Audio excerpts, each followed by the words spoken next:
श्रीलक्ष्मी श्रीमहालक्ष्मी क्षीरसागर कन्यका उत्तिष्ठ हरिसम्प्रीते भक्तानां भाग्यदायिनी श्रीलक्ष्मी श्रीमहालक्ष्मी क्षीरसागर कन्यका उत्तिष्ठ हरिसम्प्रीते भक्तानां भाग्यदायिनी उत्तिष्ठोत्तिष्ठ श्रीलक्ष्मी विष्णुवक्षस्थलालये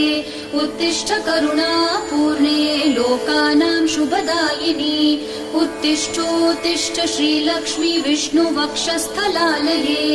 उत्तिष्ठ करुणापूर्णे लोकानां शुभदायिनी श्रीपद्ममध्यवसिते वरपद्मनेत्रे श्रीपद्महस्तचिरपूजित पद्मपादे श्रीपद्मजात जननी शुभपद्मवक्त्रे श्रीलक्ष्मी भक्तवरदे तव सुप्रभातम्।